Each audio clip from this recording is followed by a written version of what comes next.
Welcome back to my channel where forgotten horror stories are remembered. Tonight we are going to look at an episode that is infamous for all the wrong reasons. It's been called one of the worst episodes of any show ever. The acting was so bad it was good, and the plot was just insane. And yet this episode is loved by many people who claim that it's their favorite episode of the series. The episode I am talking about is Season 2, Episode 4. She Lives in the Walls. Our story begins with a flashback to 1898. A young woman named Alice is traveling with her boyfriend Harry when they decide to stop off at a farmhouse in the middle of nowhere. They plan on staying the night here before continuing their travels. While Harry goes to fix the carriage, Alice explores the farmhouse and finds it to be in very poor condition. She finds a dead mouse on the floor, a dirty knife on the table, and a small girl sitting in the corner of the room. Startled, Alice screams, and the girl disappears. Alice never finds her again, but she does hear what sounds like children playing throughout the night. The next morning, Harry has fixed the carriage, and the couple is preparing to leave. That is when they find a local constable named Constable Giles, who explains that the farmhouse is supposedly haunted by a ghost named Mary Higgins, who is known to lure travelers inside and then feed them to her children who live in the walls. Harry thinks this is ridiculous and doesn't believe in ghosts,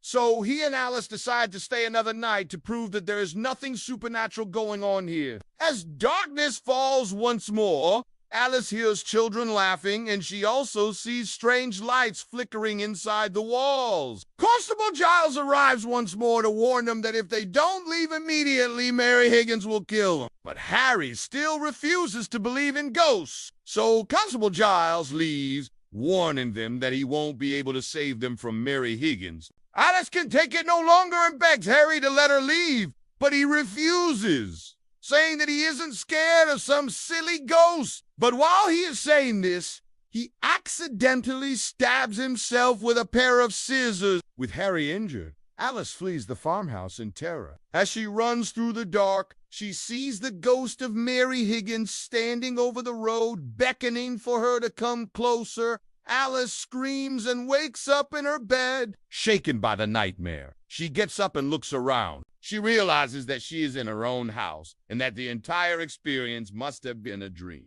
Just then, she hears what sounds like a knock coming from inside the wall. Assuming that it was just her imagination, she ignores it and goes about her day. That night, however, the knocking returns and is now much louder. She even hears scratching and what sounds like whispers coming from inside the wall. Afraid to investigate, she hides under the covers until morning. Once the sun is shining in her room, she gets up and calls her friend Evelyn to come over. Evelyn soon arrives, and the two friends are eating breakfast together when they hear the noise coming from the wall. Once more. This time, they can hear footsteps and voices clearly whispering the name Hester. Alice goes to investigate, but as she reaches the wall, she hears a loud bang, and then sees a nail sticking out of the wall where her head would have been. Realizing that the wall is actually a hiding place for someone or something, Alice grabs a hammer and prepares to break a hole in the wall to find out who is living in there. Just then, the doorbell rings, and when she answers, she sees a little girl standing on her doorstep. Shaken, Alice tells the girl to leave, but the little girl insists on coming inside. As she enters the house, Alice notices that the girl seems to know its every secret passage and hiding place. And as she walks away, objects begin moving on their own. Soon, all of the furniture is moving towards the fireplace as if being drawn to it. And when Alice tries to stop it, the furniture knocks her down and continues moving until it is piled up against the wall. Just then, the little girl speaks, revealing that she is Mary Higgins, the ghost who lives in the walls. Mary says that she is trapped in the walls because she ate a magic cake that turned her into a spirit. She lived in the farmhouse with her two sons, and she hid in the walls to avoid being detected. She says that she hasn't been able to leave because she cannot cross running water. She reveals that she fed on the life force of travelers who stopped at the farmhouse, and that is why Alice kept having visions of her in the farmhouse in her dream. Mary explains that she only had one son, and her other child was just a figment of her imagination. She also reveals that Alice's nightmare about Harry being killed was not a dream, but a vision of the future.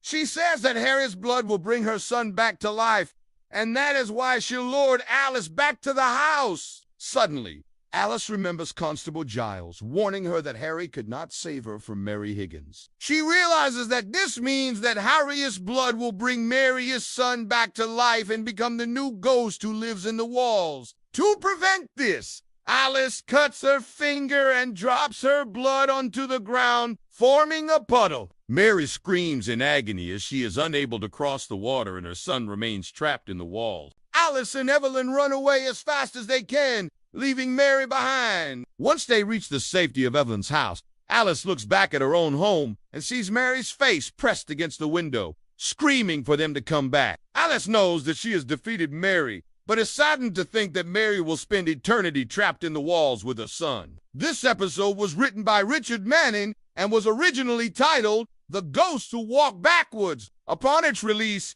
critics were extremely harsh on this episode. They hated the acting, they hated the plot, and they hated the ending. Fans were no kinder, and this episode quickly became notorious for all the wrong reasons. Over time, though, this episode began to gain a cult following. Many fans came to love the terrible dialogue, the unbelievable plot twists, and the wooden acting. This led to the episode being regarded by some as the best episode of the series ever. It even has its own fan page dedicated to it. So, what makes this episode so bad? Well, for starters, we have the plot. The main character, Alice, is arguably the worst written character in the entire series. In fact, I can't think of a single sentence that she speaks in the entire episode. She spends most of her time screaming and running around like a headless chicken. Then we have the characters of Mary Higgins and her son. Why are they stuck in the wall? How did they get there in the first place? And why do they suddenly develop a taste for human flesh? There is absolutely no explanation given for any of this. It is just assumed that they re-ghosts who live in the walls and they like to eat people. But perhaps the worst part about this episode is the ending. After 23 minutes of building suspense and tension, we get this incredibly underwhelming conclusion. All of that build-up just to tell us that the ghosts just got bored and decided to move somewhere else. What? That's it? This is easily one of the worst conclusions to any episode in the history of horror. Even worse than Living Dog. But like I said before, this episode has gained a bit of a cult following over the years. People seem to love how bad it is. Even the legendary Roger Corman has said that this is his favorite episode of the series. Personally, I cannot see what people love about this episode. Yes, it is terribly written and acted, but I don't think that it's good. Bad. There is a difference, and I think that this episode is just plain bad. But what do you think? Is She Lives in the Walls the worst episode of The Outer Limits ever? Or is it the greatest? Let me know in the comments below. Thank you all so much for watching. If you haven't already, please subscribe and turn on notifications so you never miss an upload. Also, be sure to check out my social media accounts, where I post updates and interact with fans. Until next time, I'm your host. Don't forget to keep the lights on.